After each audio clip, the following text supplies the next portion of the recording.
Hello and welcome back.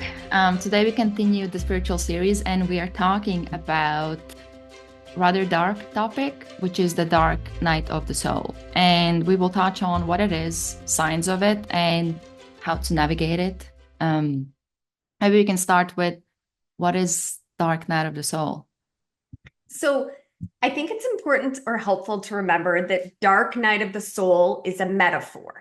So everything we're talking about are just metaphors for helping us understand a natural part of evolving, growing, or becoming authentic and magnetic. So there's different ways we could look at it. People might also call this up leveling, or when we have a big expansion, we then have a contraction. We're sometimes in flow state, we're sometimes not. Another, another metaphor for this could be sometimes we're in summer and sometimes we're in our winter. So women have monthly cycles like that.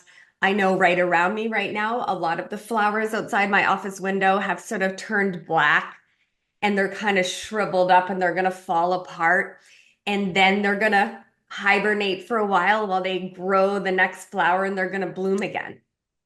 Another way to look at it could be that, again, when we have big expansion, often over time, growth looks like this. So over time, it has an upward trajectory, so we can focus on the progress rather than the absence of perfection. But it's a very normal part of this cycle. So it can be, doesn't have to be, we don't have to have one, but if you do have one and you understand what's happening, you're not going to make it mean you're failing. You're not going to make it mean you're not good enough. You're going to understand. Another way to look at it could be, again, that metaphor I use frequently. When you go to the gym and you want to build a bigger bicep muscle and you lift weights and it starts to feel really, really uncomfortable, almost painful, you don't say, well, there I go. My whole life is ruined. I'm failing. I guess this is wrong. I'm not feeling joy. I'm not good enough. Whatever it triggers in you, we go, oh, I'm feeling really uncomfortable. Okay, that's great. What can I learn from this? Another metaphor could be a phoenix burning in the ashes so that it can reemerge more magnificent and renewed than ever. Or a caterpillar going into its cocoon in that chrysalis and then literally melting apart and restructuring so that it can become a butterfly. But that stage can be very uncomfortable. So if we call it dark night of the soul, if we call it an existential crisis, if we call it ego death, if we call it, which we can talk more about, but whatever we call it, it's normal and natural and perfectly okay to not always be okay. And in fact, sometimes it's a sign of growth or up leveling, restructuring, if you will. What is something that starts it? And it's kind of like two-part question, like what is it that starts it and kind of why do we have to go through that? Well, I don't think we necessarily want to have a belief that we have to go through it. I think it's more just we might go through it and we might not, and we might go through one and we might go through five. But over time, you're just not going to mind as much because you're going to be like, oh, think of it. Here's another analogy. Because I like analogies or little metaphors. Think of it when if you're playing a video game and you go through a level and you're like, oh, I learned how to jump over this lava pit and I learned how to swing on this vine so that I didn't fall in the fire pit and this happened and that happened and I solved this puzzle and I solved that puzzle. Then you get to the end of the level and before you level up, what happens? Like some triple-headed dragon jumps out, the fireballs get 5 times bigger, and all of a sudden you're like, oh my gosh. But what happens after that? You up level to the next level. So it can be caused, it can be caused by, again, that expansion, that growing, because mental, spiritual, and emotional growth can also sometimes be uncomfortable, but not always. Again, we don't have expectations. We just want to accept whatever comes up.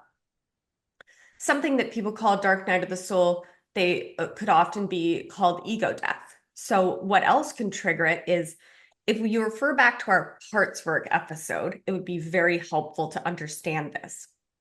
So if you have a part of you that's been protecting your personality, protecting yourself for many years, like say an inner critic or like a little inner bully or somebody who's really tough or like a shell that's like, or a barrier, like a wall that you don't let people in. And all of a sudden your heart is opening and you're changing. What happens sometimes is those parts of you, they get really triggered because they feel unsafe. And they're like, don't do that. Don't grow. Get back here to safety. That combined with the fact that our brain prioritizes familiar patterns, electricity wants to take the path of least resistance.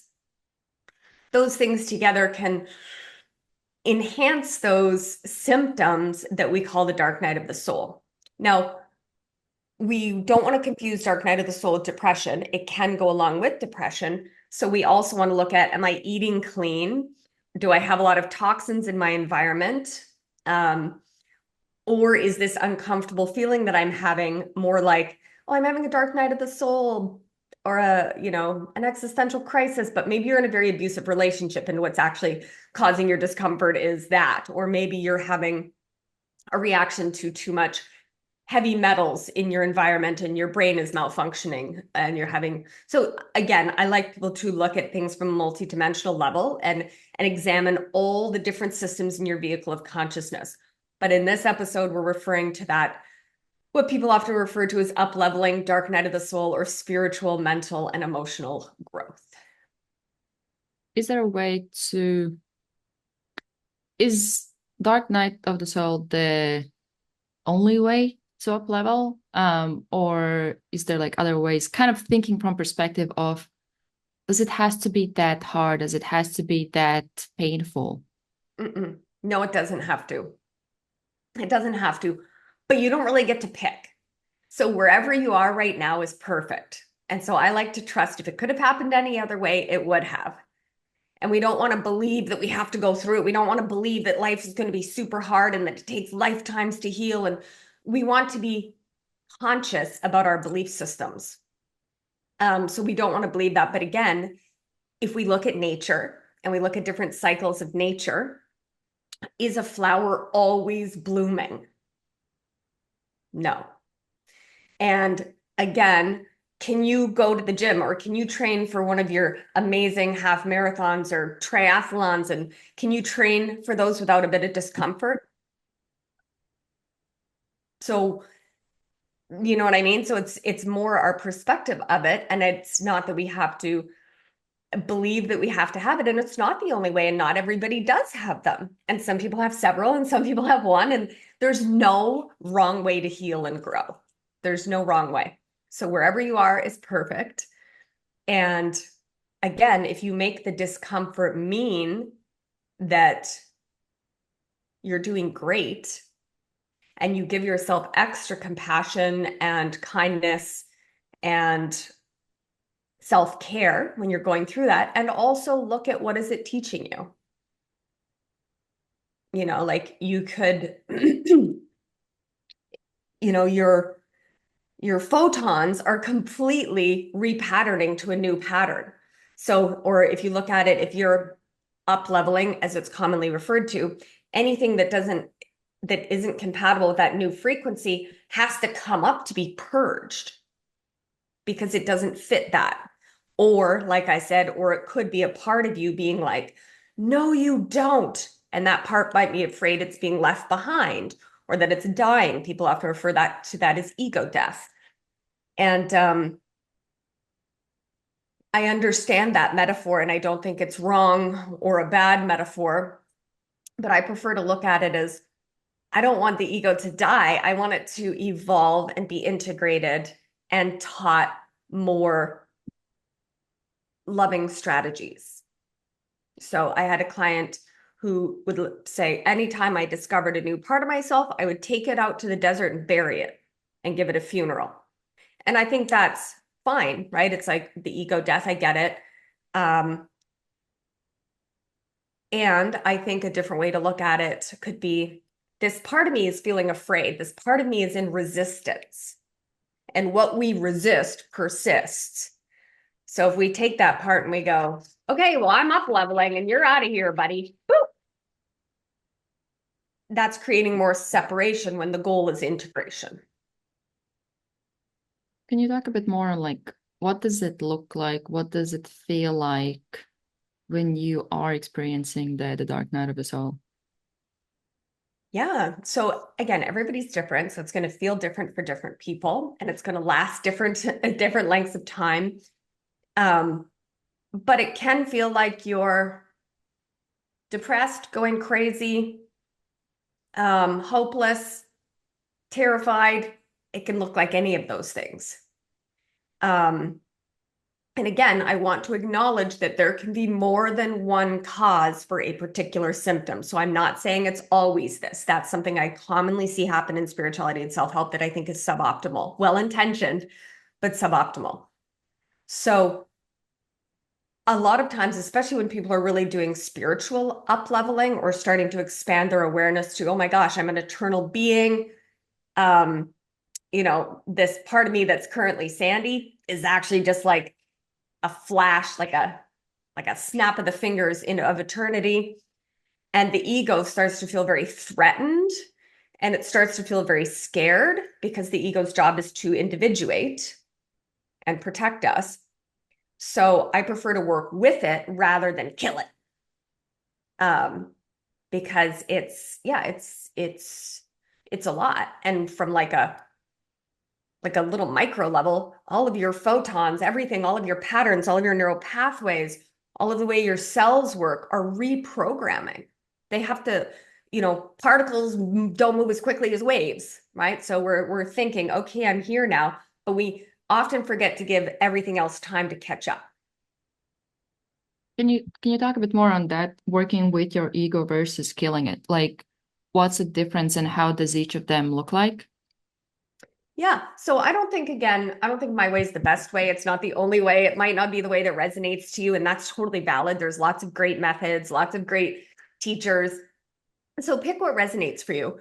But if we refer back to our parts work episode and if we think about the ego as our table of consciousness and it's comprised of all these parts, right? And we want to give all the parts, we want to take them out of the subconscious and give them a seat at the table. The ego is the unconscious parts, right? So the ego is the ones that are trying to protect us, trying to make us feel better than because we feel insecure, the ones that are trying to make others bad or wrong, to inform us of our shame. So again, we can bully them, kill them, get rid of them, but that's kind of their fear. So it's like fighting fear with fear. And again, if love and belonging is the number one need of the human species, I think that it can be more effective to really, like I always say, give those parts a seat at the table, allow them to be heard, but develop leadership skills so they're not driving that vehicle of consciousness for you. And then it also depends. The word ego doesn't mean anything either, right? So it depends how we're even using the word ego. So first we would have to align on how we're defining what the ego is to even really have that conversation. So without that presupposition, my answer wasn't very effective. So if we look at the ego as the unconscious ego versus the self-concept, or the conditioned self versus the authentic alignment, I think if an ego's job is to separate us from everything so that we can have our individuality, I think that's very helpful. But I think it's important to have, right now, I am experiencing myself as Sandy, and I am so much more than Sandy. That is currently where my consciousness is focused, but that's like a tiny piece of a much larger eternal puzzle. So I like to have that multidimensional perspective. But again, if all of those parts of you or the ego, their intention was to keep you safe, was to help you fit in, was to help you avoid pain and seek pleasure. So again, once those parts are not mischievous, unconscious, or doing a hostile takeover of the talking stick from the subconscious, like we discussed in previous episodes, you're not going to mind having what we call an ego, right? It's going to be like, I'm this and I'm that, and who cares? None of it matters. But, it just becomes less who you are and more information that you can choose to focus on, or you can choose to focus elsewhere. And I just think that that's a more integrative approach than, and it just feels a little better than being like, I have to get rid of this bad part of me, or this part of me is dying. Like, just think about that. How does that feel in your body to think about? Yeah, not good. Not good, right? And remember that all these quote unquote ego parts, they were developed. We definitely don't want to let them be in charge. We want to live in the present moment. We don't want them to be behaving ridiculously. But I observe them when they happen and I'm like, oh, that's ridiculous. And I just kind of smile. And I don't give it a whole lot of my attention, but I also don't go, oh, I'm bad. Oh, I have to kill that part of me. Oh, that's so embarrassing. It's just it's fighting fear with fear instead of fighting fear with love. So what did you say to a man listening who might be going through that and they feel depressed, they feel like they're going crazy or they're hopeless or terrified? What would you say to them? Well, first of all, again, remember that not everything is always from the same cause. So if you're in a job that you find unfulfilling and you're eating like crap and consuming a lot of caffeine and alcohol and not sleeping properly and doom scrolling and sleeping with lights on, or, you know, you might just be burnt out. Or that depression might be a helpful indication or a helpful KPI that you need to make some changes. But what we're referring to is when you're sort of on that healing journey and you're learning new concepts and you're super into self-help and growth and you're like, wait, I learned this and I've experienced these states of connection and I've experienced these other things, and then all of a sudden I crashed. What happened? Did I lose it? That's more what we're talking about, is that scenario. Does that make sense? I think it's important to distinguish between them, because those symptoms we're referring to can be from different causes. And a lot of people that are doing a lot of meditating or have had, I don't know, like a plant medicine journey or some sort of taste of what it's like to be on the ninth stair. When you fall back down to the fifth stair, even though it used to be very comfortable there because better than the second stair, all of a sudden when you go from the ninth stair to the fifth stair, it feels awful. And we make that mean we're failing. We make it mean all kinds of things. I could make it mean that the universe has turned its back on me. I could make it mean that, nobody's looking out for me. I can make it mean I'm failing. I can make it mean I'm not trying hard enough. I could make it mean all kinds of things. Instead of recognizing that I'm in winter, I need to have a little time for introspection, a little extra self-care. And I know that we talk a lot with women about self-care, but we don't really talk to men a lot about self-care. And I think that's a shame, because men need self-care too. And whether that looks like going for massage, having a long hot bath, going for a walk in nature is always a really helpful one. Just sitting, or doing something you loved as a child, like painting or finger painting, blowing bubbles, I don't care what. Something that fills your bucket, but without resisting that. And that's also an excellent time to do parts work and say, is there a part of me that's in resistance to this growth that I'm seeking? A part of you that's just like, get back here, because I don't want to do that. So if you have, for instance, before we did this podcast together, and I was pivoting my coaching from One Consciousness Coaching and Consulting is the name of our overline company. And I really wanted to start focusing on men. I had this and I was like, I want to help 1 million men. I want to do this. I want to do that.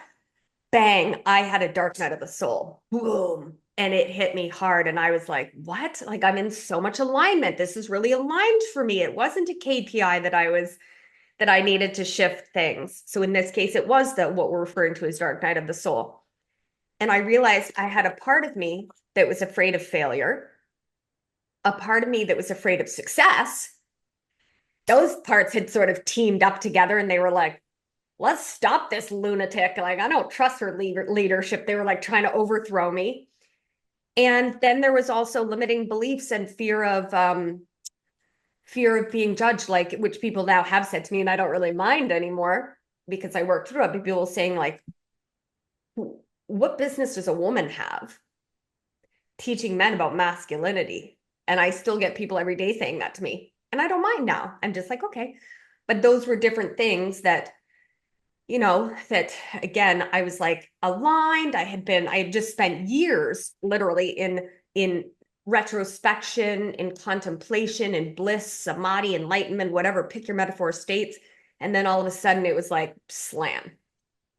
And I felt tired and cranky and agitated and hopeless and frustrated and just like uncomfortable. And then my parts were like, nope, no dopamine for you. And my brain was like, we're not doing this. It takes too much energy. That's the other thing is we have to refer back to our topics, our episodes on energy management.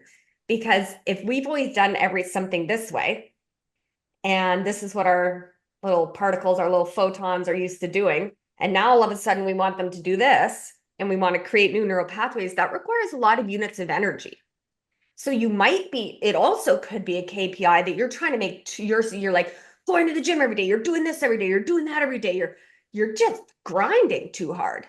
And your body's like, I'm out. Like, or you might be doing that and not eating the cleanest nutrition that you need, or you might not be sleeping well. So it could also be that you just need more units of energy in order to make that change and trying to do too many things at once.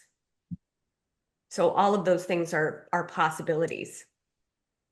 You mentioned the kind of making it mean something. Like, for example, that universe is like turning its back on you and stuff like that. Yeah. What is it that helps to take that experience or that situation, even like as you were walking through your example, kind of to take it less personally and look at it as, oh, this is just a winter? Because as much as it makes sense, again, it's easier said than done. So like Yeah. maybe also you can touch on what are some of the things that are getting in a way of perceiving it that way. Yeah, absolutely. I think like when we make any change, it's going to be difficult at the beginning because we've always done it this way. And when I want to create a new neural pathway, I just trust that it's going to be uncomfortable, maybe, to think a different way. You're going to have to make a conscious choice to do it differently over and over and over until that becomes your new subconscious baseline.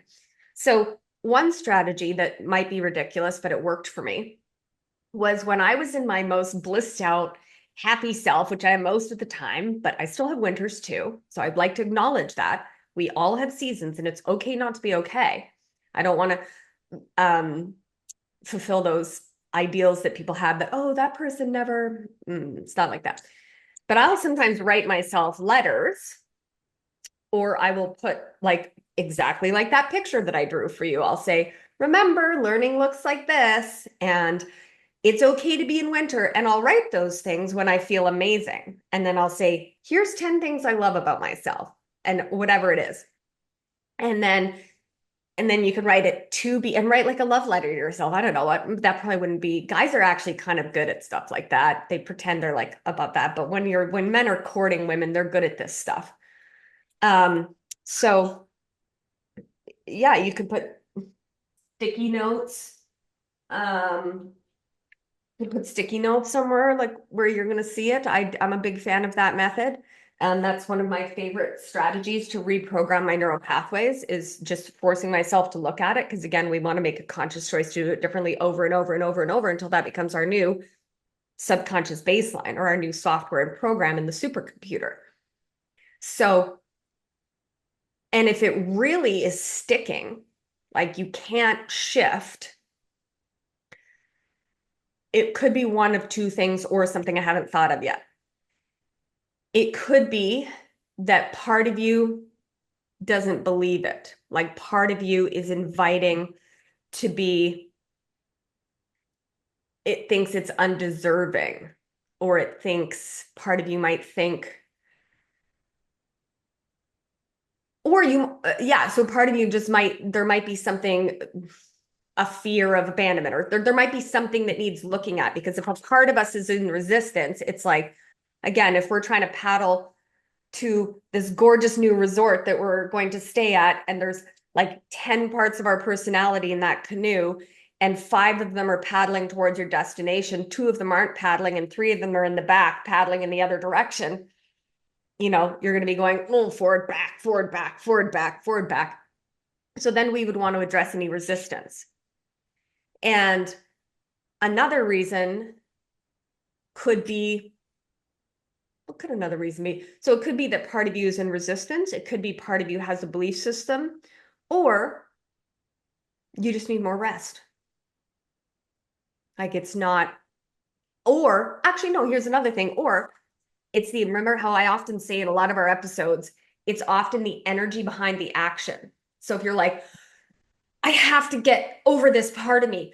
This part of me, I hate feeling this way. I want to not feel this way. This is bad. This is wrong. It means I'm failing. And you're in resistance to it. So you're taking action actually from the same energy that's causing the sticky bit, then it might not work. It's almost like just allowing it and saying, this is okay. I'm okay. It's okay to not be okay. And this is I am the phoenix burning in the ashes, and I'm going to rise. Everything has a season, including me. And it's an invitation to maybe do some deeper self-compassion work. And maybe a KPI that that we've gone from either ego or shame or not good enough or I'm better than, whatever our valid coping mechanisms were, to, oh, I'm worthy of approval as long as I'm exercising enough, as long as I'm thising enough, as long as I'm thatting enough, as long as I'm whatevering. So any of those maybe could be. Is that helpful? You mentioned those rules, and I feel like those rules are the ones that sometimes can even get in the way of even like going through that process. What are some of the ways that men listening might identify, or that could help them to identify the rules that they have set on themselves, that, oh, I have to do this to be this, or, stuff like that? Well, you could just ask the question, do I have any of this? And it could come up. Or you don't necessarily have to. You could just choose different software. You could just remember that a lot of us think that our worth and that our ability to experience love and belonging is based on what we're doing. And I invite people to shift that and reprogram it to, I am worthy regardless of what I'm doing. Now, we don't want to take that to a shadow, right? And let some of the less integrated, more ridiculous parts of our ego run with that and be like, well, I'm worthy. I don't have to do anything. And giving ourselves permission to not pursue our dreams or to not take action in our business and instead feel sorry for ourselves. So we don't want to take it to that extreme, but it's more like, I'm taking action in my business. I'm taking action in my relationship. I'm taking action in this because I am worthy, not I'm worthy because I'm taking that action. And because I'm excited for whatever outcome, more money, better relationship, whatever that is. And then again, we want to look at, are the words that I'm speaking, the thoughts that I'm thinking, the foods that I'm eating, are all of those things, are the choices I'm making with how I spend my time mentally, physically, and emotionally in alignment with what's going to light me on fire and what I really want? Or am I just doing things to be good enough? What are some of the ways that the dark night of the soul can be navigated, or something that can help to walk through that? Also, because especially with not knowing how long it's gonna be or when the finish line is coming. Mm-hmm. Yeah. Yeah, that's when we really dig into self-compassion, which I know is really hard for men. Self-compassion and acceptance. Because again, what we resist persists. Now, we don't want to become addicted to, we want to make sure we're not getting an ego payoff. And we also want to make sure, again, that there's not a physical component. So for instance, if you have very low testosterone, if a man has very low testosterone and his cortisol kicks in the mornings and he feels more anxious and less powerful, and, again, I would like to acknowledge that some things can be biochemical. Sometimes it's the computer in our vehicle of consciousness. Sometimes the heart battery is disconnected. Sometimes our fuel tank is low, and sometimes we're piloting it on a direction we shouldn't be, or we're not putting enough gas down the lane we should be, and we're putting a gas down something that feels good. So again, I can't give a specific answer, but what we can do is just reinforce why we have this magnetic masculinity blueprint for men to be able to diagnose when something is wrong so that they're using the right tool for the right job. And with the self-compassion or self-acceptance, are there some things that can be applied, or I'm pretty much like thinking if somebody's going through that, what is something that they can do like right now to at least support themselves in navigating it or doing something about it? Yeah, definitely. So first thing is making sure that the words you're speaking to yourself are very, very kind. So you could think about if a good friend or your favorite sports hero or your child came to you and they were like, Daddy, I feel awful. Or, hey, mate, I feel awful. How would you speak to them? Right? It's like leaning into that divine masculine. It also, if you have a very aligned feminine presence in your life that can offer you some nurturing, that can also be very fulfilling. But if you're on your own, then extra sleep, time for self-care, saying maybe I won't go to the gym for 3 days. Maybe I'll just go for a gentle walk outside, or maybe I will parts work can be very helpful actually during this period too. It can be like asking your parts of you, like, hey, what are you guys afraid of? You know, if you've got a little boy in there who's like, you want to start a new company? What if people laugh at us? What if this? What if that? And then that's an invitation for a deeper layer of healing so that over time we become more stress resilient and trigger proof. But again, we don't get into more alignment from bullying, judging, bulldozing, gaslighting, avoiding, embarrassed. We don't, that's not how we create alignment. And if we're doing that, we don't judge that part of ourselves either. We just be curious about what all these different parts are doing, right? Because they're all getting agitated and they're starting to, some of them are sabotaging each other and some of them are teaming up together to be like, let's stop this idiot. What does he want to start this company for? You know, that's unsafe. And just remember that it could be a feeling of unsafety, or it could be literally just again that discomfort.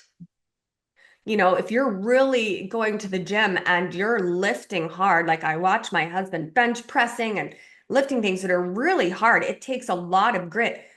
And he gets really uncomfortable. And then for a couple of days, he rests. He doesn't push that muscle the next day. He's like, you know, we drink extra celery juice. We make sure we're nourishing ourselves. We don't eat a lot of sodium. You know, we make sure that he's getting a really good night's sleep and that his muscles have time to rest and heal and grow. And again, it can be hard when we're in that time. We want to start eating comfort foods. We want to start doing all kinds of things that make us feel better. But that's when it's most important that we work with our body, because our body has its own sort of consciousness too. And if the body feels unafraid, or you've been pushing the body too hard, or you're in adrenal fatigue, or you know, any different of these systems in your vehicle of consciousness could be impacted. The most important thing is that you need energy right now. You need energy to heal. You need energy to grow. You need energy to think about what it is here to learn. The foundation of all of that is energy. So again, refer back to our episode about energy and make sure that you're eating really nourishing foods. And if you eat shitty French fries and burgers, don't beat yourself up. Everything you do, have compassion, but just say, you know, what my body needs right now is fruits and vegetables and healthy liquids, and I need a lot of rest. And I mean, you might still have to go to work, so then it's even more important that you're really sleeping well and you're really, really eating well, so that mental, spiritual, or emotional muscle has time to grow, or that you get some energy to be able to navigate whatever it is that's coming, whether it's mental, physical, spiritual, or emotional. What are maybe as you close off, like what are some of the things that you would want men listening that, well, actually before that, what did you say to men that maybe their partner is going through Mm, that? mm. So you can remind them of some of the metaphors. It's if it's helpful, but sometimes women don't like the feeling of being fixed. So the best thing you could do is you could say, "Oh, but often women aren't authentic with what they want." I actually just had this conversation with like 20 women yesterday. I was like, "You're expecting your men to be mind readers. That's not fair." So you could say, "I love you. It's okay not to be okay. Is there anything I can do for you? I got you. I'm not going anywhere." No woman's going to not like hearing that. Right. So it's just leaning into that amazing divine masculine I love, where it's like, I can hold this with you. I'm here with you. I got you. Um, and yeah, and just asking and checking in with your partner and saying, what can I do for you? And And what reminding if, them it's okay not to be okay. And remind them things that you would remind yourself if they like that. And if they don't like it, don't do it because then it's not helpful and you'll just piss them off. But you can remind them of things like, it's okay. A flower's not always in bloom. It's okay to have winter. Like, women go through these phases every month. I think it would be very helpful if men understood. Actually, maybe we should do a few episodes on helping men understand women better. Is women go through a monthly cycle where they have high progesterone, low progesterone. Like, women do go through like monthly seasons where they're like, this is my like introspective. It's really hard to be in that sort of PMS stage that people might call bitchy or whatever, or like her body feels terrible. Her cognitive function goes lower because there's not as much estriol and progesterone going to the brain.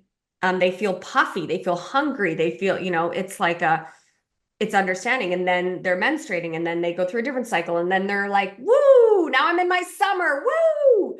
And women go through this, so if there's like something you want to bring up with your wife, a lot of really conscious men I know are very aware of their partner's moon cycle, because they're like, well, I'm not going to bring this thing to them during this time because statistically it's probably not going to work in my favor. It's like, so reminding her that it's okay, reminding her in a non-condescending way that you love her. You can never lose with like, I love you. I got you. I'm not going anywhere. It's okay to not be okay. My husband is amazing at this. Um, where, if I'm feeling overwhelmed with perimenopause or my hormones are just going crazy like a teenager, think of men, remember when you were a teenager, how your hormones went like crazy and all you could think about was one thing, or somebody would say something to you and you get pissed off and angry or depressed, and how uncontrollable that was. Women go through stuff like that every month. And then they go through another puberty and perimenopause that can last up to like 10 years. And it's really, really, really can be tricky to go through. So again, yeah, I think actually that would be worth doing a few episodes on, is really helping men understand women better. And yeah, so again, how would you speak to anybody you really care about when they're struggling? And just asking them what they want and reminding them that you love them and reminding them that it's okay not to be okay, and reminding them that everything has a season and that the flower isn't always blooming and that the trees aren't always producing, and that's an important and valuable part. But we're in a culture that prioritizes, especially for men, to grind and go and produce and produce and produce and produce. And while men in some ways are more biologically able to do that, I'm not being anti-feminist. I'm not saying women can't do it all. I'm just saying, should we do it all? We're biologically wired differently to have not need as much food, to have different cycles in the month. We are wired differently, right? We're different. But I think this has had a negative impact on men, just again, making them feel like they're not worthy or valid unless they're producing, producing, producing, producing. and how can they navigate their partner going through that again without that finish line when let's say for a week, they might be able to support it. What if it's months or longer where it might even start affecting them? Well, it definitely could affect them. Definitely. Like our partner's mood does affect us. But as far as how long a dark night of the soul lasts, if it lasts months, I would personally recommend booking a strategy session with me, and we can look at, hey, what are some tests you could ask your doctor to get you? Let's look at your nutrition. Let's get your energy levels up first. And let's make sure there's not, like, for instance, I get depression and anxiety and high cortisol when I'm exposed to certain chemicals because I have multiple chemical sensitivity. So I have neighbors around me just like outside squirting Roundup on their lawns.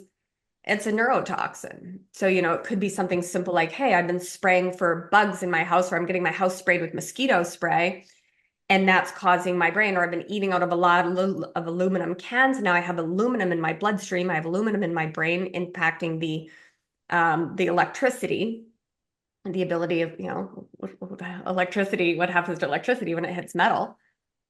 So again, I'm definitely not somebody who likes to say everything is A or B. We are a complex species. We're all different. And that's why using this vehicle of consciousness metaphor, it might be this, it might be that. And if it's lasting months, then please let's look at other things. Or it could be that part of you is in resistance. Could be you're in resistance to your own resistance. That's one of my sneaky strategies. I'd be in resistance, and then I'd be like, I shouldn't be in resistance. So I would resist my own resistance to my dark night or my depression or whatever it was. And then I'd be like, oh, okay, wait a minute. That's funny. And so I'd just be like, I give myself permission to whatever. And start celebrating yourself. I wanted to punch 5 people today and I did none of it. That's great. I'm amazing. I wanted to drink 5 beers today, but instead I drank a glass of water. I'm amazing. And start, and just remember that nothing lasts forever. Energy, nothing stays stagnant. So it will end. And the more we lean into that, the quicker it'll end. All right. So that's the dark night of the soul. Anything you want to leave our listeners with when it comes to dark night of the soul? No, I don't think so. And well, actually, yes. We could also look at this in relation to another metaphor, which again, there's no such thing as dark night of the soul. There's no such thing as ego. There's no such thing unless we metaphorically align on how we're using that sound that comes out of a hole in my face. Otherwise, it doesn't have meaning. It's the meaning we give it. But we could also use the terminology of burnout. So burnout can feel similar to dark night of the soul, and that can last for months because your body is literally burnt out. Your cells are burnt out. Your brain is burnt out.